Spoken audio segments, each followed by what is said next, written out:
So is this cycle over? Are we in denial about it finally being finished? Well, I'm going to attack this question from multiple different places in this video to hopefully answer the question, at least right now, of where we could possibly be in respect to the previous cycles and whether or not the cycle's even different to begin with. Okay, guys, but before we do not forget, if you find yourself enjoying this video, learning something new, and want to support all I do with the hard work that goes into these videos, don't forget, hit that like button, make sure you are subscribed, and let's begin. Now, if you want to use some of the indicators I'm going to share with you here today and some of the charts and just overall a deeper overview into my personal feelings on the market, go ahead, first link down below, guys, and join up to the private community. Level 1, 2, and 3 here are all regarding some of the more fundamentals things with crypto. We also do have a trading group and trading corner as well. Right now, we've got some insane rewards with Bitunics.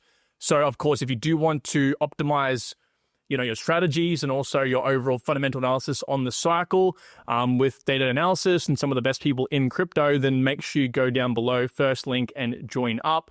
It's important to do this sort of stuff now, right? Because if you think about it, in a bull run when everything's going crazy, it's pretty easy to just do things by yourself sometimes, all right? Obviously, selling's a hard thing, knowing when to get out and so on. But ultimately, money is really made before that actually happens. Now, that might be a hint into what I'm about to say here, but I do want to attack the question of where we are in the cycle here from multiple different avenues. And the reason simply being is because a lot of people are caught up with price action. A lot of people are looking back to just this 2021 cycle right here and comparing where we are right now to this. Again, I've mentioned this in just about every single video. I really don't like the sell in May and go away theory because of that, right? Because this cycle was a little bit different, the last one, to what every other cycle and this one is. It's actually skewed with people's minds. We thought we were actually supposed to be pumping right now, but in reality, we're exactly where we need to be. And here's the reason why. This is looking at the Puell multiple, right? Interesting name, I get it, whatever. But this is essentially looking at miner revenue over the last 12 months versus miner revenue now. Okay, so when this score here goes above a certain index, all right, in an index of about 1-ish, that means that these guys are making more money than over the last 365 days. And when it goes under, they're making less money. And that's an indication of where we are in the cycle as well. Now, what I found so interesting and damning evidence of where we possibly could be, look at this. This is going to blow your mind, okay? These green boxes here are essentially the highs, the local highs for Bitcoin's price back here in 2015 to 2016, and the same thing down here for the Puell multiple. Now, you'll notice one thing. This third high over here actually happened on this orange arrow. It happened down here after an immediate drop-off in the multiple, right? So it happened over here. Whereas we had higher highs happen in those two previous pumps, again, back over here, okay? So interestingly, after that second high, we just fell off a cliff and we had this kind of consolidation period leading into eventually what would be the high of that cycle, which is this massive peak over here. Now, if you have a look back over here in the previous cycle, the exact same thing was playing out, okay? You can see here, this was a pretty big high. We had a massive high here, okay? Again, this is the miners with high revenue. Then it came down, and of course, the big old pandemic screwed things up here. You can see we're actually forming up here, again, about to, I believe, either break even with this or at least form somewhat of a local high, okay? Obviously, the big COVID happened. It dropped us down insanely. You can see this massive drop-off here. And then what happened? We still had our usual drop-off in this green arrow like we did back over here. So, okay, miner revenue dropped off a cliff. We went into this consolidation period, and that third high here did actually happen again, but down here. It happened down here as well. Now, what's funny about this is you can actually look at this chart all day and find endless comparisons. For example, I've got some moving averages here, the 1 year in red and the 200-day in orange. And when these crossed over, which is represented here by this massive taking off our rocket, when they crossed, when the 200-day went above the 1 year, we had that massive push. When they went under again, okay, we had that sort of consolidation dip. When they crossed again after this third high, we went into the actual cycle. The reason I point that out is that exact same pattern of the 200 going above, under, and then back above again happened in the previous cycle, even with the COVID situation. It went above here. We had that same high at the exact same time, as you can see. All right. We went back under again because of COVID. It pulled things down. Okay. We had that dip here. And when we went back up again, we went up right just before that massive pump, okay, before the actual high of the cycle. Now, keep in mind, the actual all-time high of the previous cycle was over here. I believe this shouldn't have happened. Want to know further proof of that? Well, you can even see here, miner revenue went through the roof on this first pump, but miners' revenue was nowhere near the high of that first pump when the actual all-time high happened. How interesting is that? The actual all-time high didn't even have, what was this, a score of 3.2? Didn't even have, it had about half of that first pump. Bit unusual, right, for an all-time high, at least based on the previous cycles. Pretty unusual stuff. Now, if we come back over here again, that cross happened again and we fell down. The exact same thing has played out here. I would say exactly like 2017, and I believe, again, the previous cycle would have had the same thing had the pandemic not, caused that second high here to roll over into essentially that consolidation period. But you can see here, okay, the cross, we had that first high. Above here, we had the second high. It crossed down again in consolidation. We fell off the cliff again. And you can see here that we had that third high here as well. The third high has always happened before the last crossover here of the 200, right before the massive surge in the bull run. Now, again, we're actually having that right now. This cross has officially, just officially happened. Okay, the 200's back above the 1 year. So again, that, just based on history, guys, I'm just reading this chart how it is, that has always signaled the start of the last final rally, which typically does last, give or take, let's see here. This one lasted about 230 days. Again, this one was a little bit different because, again, this had that artificial pump, but if we go from the actual high, it was about 300 days. So that's almost a whole entire year. So again, accounting for the fact that we have diminishing returns and a lengthening cycle, it's going to be about a whole entire year, give or take. And what's super interesting is a chart like this also confirms this from a different angle when we approach it through the lens of MVRV, or essentially the realized value versus market value of Bitcoin, which is essentially what the average person is up or down on Bitcoin, which is what this chart down here in this rainbow actually says. Okay, when this is in blue, that means that the average person in Bitcoin is actually down on their investment right now. Green is always a good time at DCA. Yellow is actually a point to look to maybe possibly DCA. It's a cooling off stage. Orange is warning, red is danger, and dark red here is essentially blow off top zone. Now, the same thing here I've plotted out, these sort of local highs, okay? The same things I just showed you on the previous chart, okay? These exact same points, except now through a different lens. And you can actually see, again, high, high, high, high, high, high. All right, we've come down back into yellow over here back in 2016 before finally rocketing back up into dark red. Okay, if I come look back over here in 2021, it was a little bit different, okay? Again, we didn't have that middle pump like we should have, I believe, again, because of, the massive drop-off from COVID.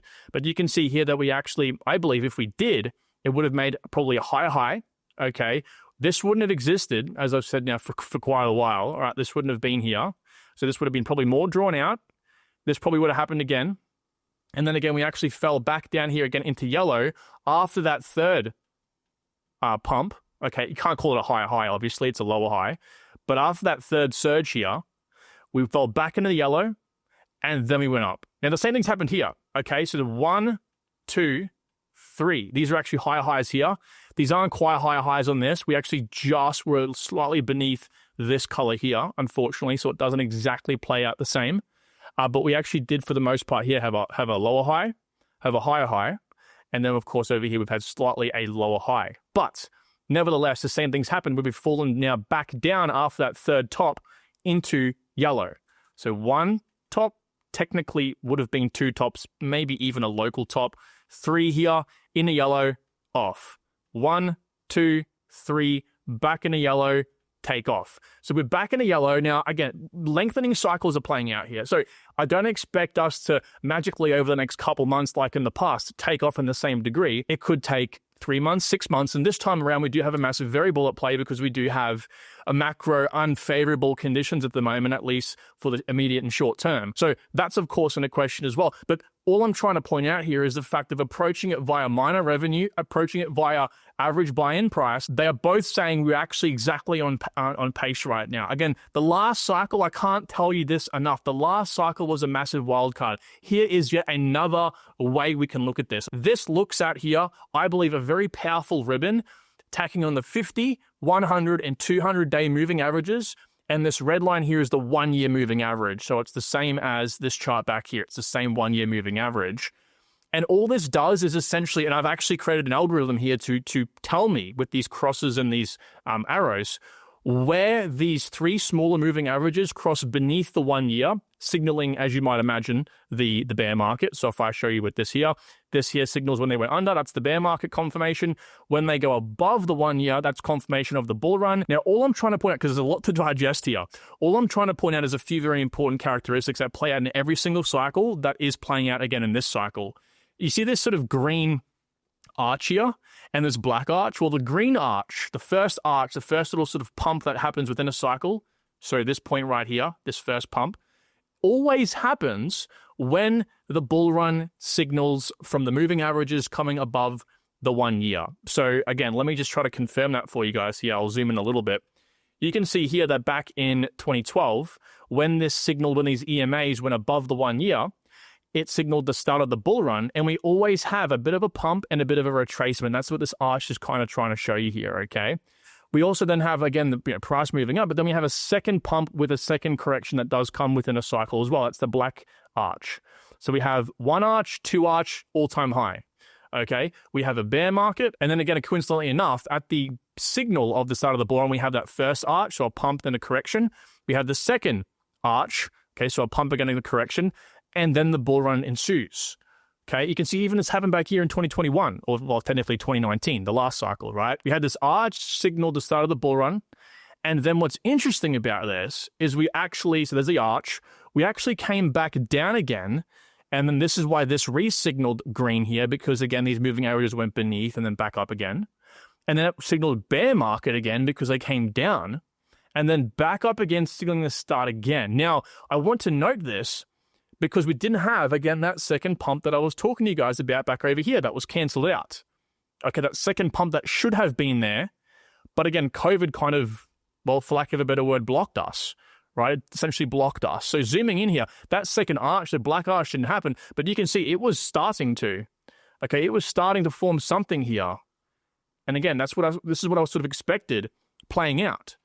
Needless to say, the reason why we're experiencing this, and then this again is because, of course, they're moving averages. They cancel out volatility. We're all volatile. We're all daily, weekly here in crypto. We're not monthly thinking. Some of us are even just day-to-day thinking, right? So looking at price move up and down, these averages cancel it out, and it looks at the average time from top to bottom. That's why I think we need to rethink the way we look at these cycles, all right? But if this never happened, these moving averages would have never started coming down. They would have trended upwards with this. Okay, so this wouldn't have signaled. Okay, this is just another reason why I think that this cycle here skewed things. But either way, this cycle's playing out just fine. We had, again, the signal here in green. We had, again, that sort of green curve. We've had that black curve as well. And we're now on that third pump over here. Again, technically speaking, right before the massive surge. Now, this is kind of the time frames I'm looking at here. If we just sort of use averages and count out roughly how, if these cycles were to be extending and lengthening, roughly when we can expect things to play out. Now, I'm no oracle, I'm no genie. Don't look at this as like, oh, this is definite. I'm just sort of playing with some numbers here just to give you a perspective on roughly where we could be in the cycle, which means the all-time high could be sometime around Q1 of 2026. It could happen. I'm not saying it's guaranteed. I'm just saying it could definitely happen here. All right, we're just playing with some numbers, which would mean we can expect the actual cross. Here's the confirmation of the bear market, roughly speaking, December of 26, and then some sort of bottoming and consolidation period around here throughout 26, 27, maybe even into 28, and then that confirmation again, which would actually play again. We're lengthening, guys. People are still caught in this 4-year cycle pattern. And hey, I was until recently. I was predominantly not even looking into the macro side of things. I was predominantly altcoins. We've had this massive shock and I've gone, I need to do a lot more research into where we are right now, which is why I've come across all of this different cycle patterns.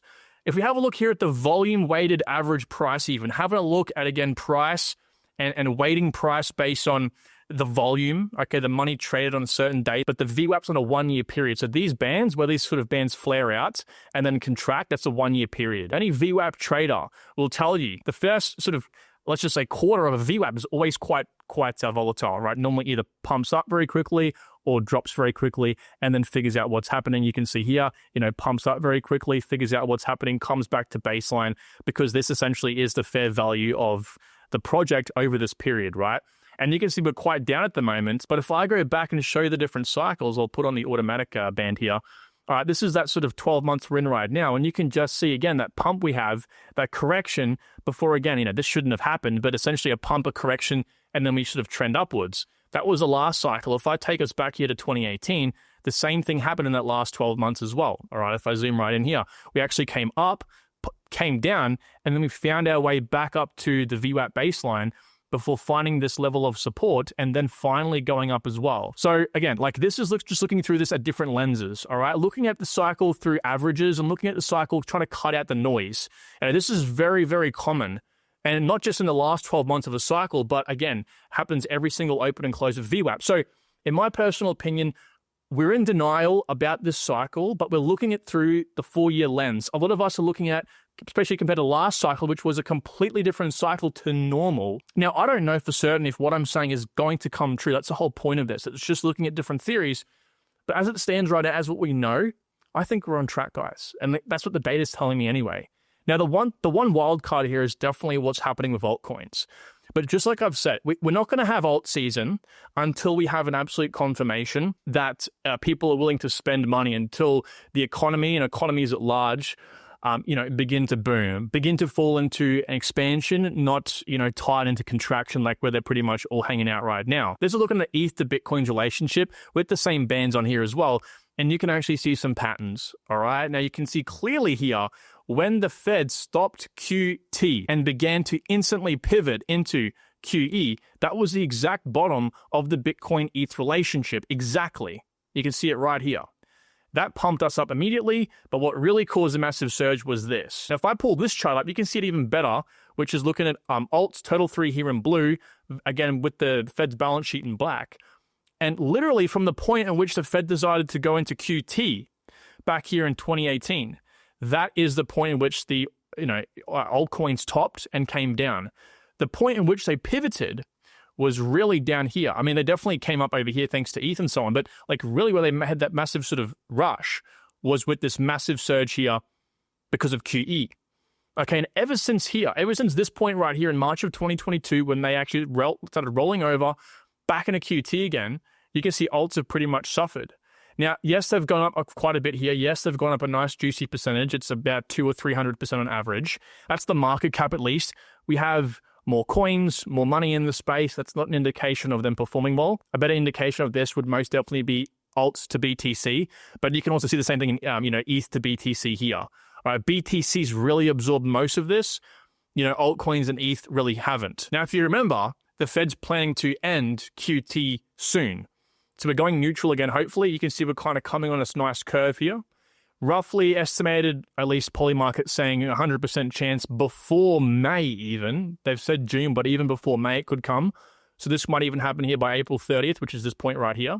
We could go neutral again. We don't need to be in QE to actually have an altcoin rally. It would be great, but we had this back over here when we were neutral for quite a while. And this is the short-term holder average buy price here in blue as well. And you can just see how we've kind of used this in the 2017 cycle and the previous cycle. Same thing back here for even 2021. We've always used this as a bit of a support line, essentially because short-term holders will keep buying, roughly speaking, at their break-even price. So it's always a good level. Also, the whales, the manipulators, the short-term traders, these guys are also at this level as well. So it's a pretty good line of support for the most part. You can see here the 1, 2, and 3 pump I was talking about earlier. Again, a very similar pattern playing out this time as well. 1, 2, and 3. So to summarize, I think we're looking at things completely differently, right? We're in denial about the cycle, essentially because we're only comparing where we are right now to the 2021 cycle. Okay?